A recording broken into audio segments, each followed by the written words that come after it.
mga boxes nila. And kung gusto nyo pong magpadala yung ayaw nyo ng maabala na yung inyong e-card ay dadalhin na lang sa inyong kanya-kanyang bahay, free po nila ino-offer yun.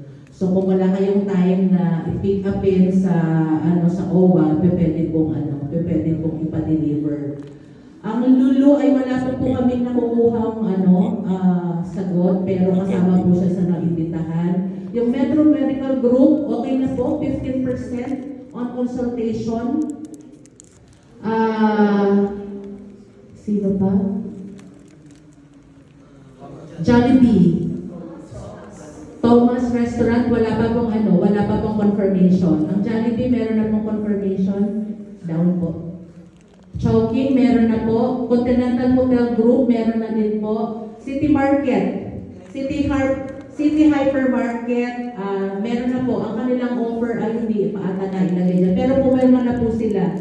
Si Al-Hajeri, ito po yung pharmacy.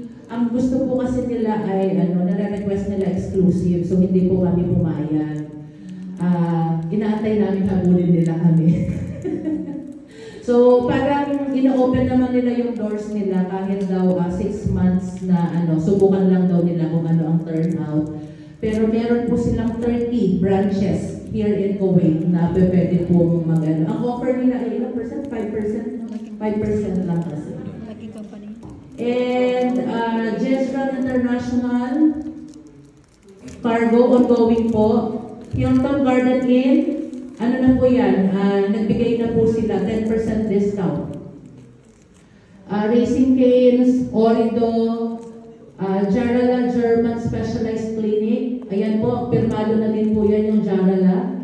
MA Dental Center, Alshaya Group, Pinoy Hyper Center Market Company. IT. Ang IT po ay nakapirma na sila. Ilang percent sila? 30% discount. Far Easy, Express International, okay na din po yan, nakapirma na sila. Gastronomica Kuwait, ongoing po. Ang Garden Hotel, nakapag-pirma na din po sila. Cesars International, Crown Plaza, signed na din po. And UAA Exchange, ongoing po ang negotiation. So, next. For the plan of action, for the last slide, sorry naman. Ako pala. Today po yung meeting with Philcom leaders. Plan po ng PE at other attached agencies na magkaroon po ng pre-registration. Gusto po namin kuhanin ng inputs nyo po dito dahil gusto po namin i-survey gaano ba talaga kadami ang pupunta so that we can effectively manage, we can adjust kung ano po ang magiging kaganapan dahil magiging po ito December 5, 6, 7. Pero yung 7 po sa premises na lang po ng embassy dahil hindi na po available ang Crown Plaza. And alam din namin na baka walang pumunta dahil yan po ay may pasok. So, yun po, yung pre-event registration para lang po makita namin kung gaano kadami at makapaggawa ng maayos na plano.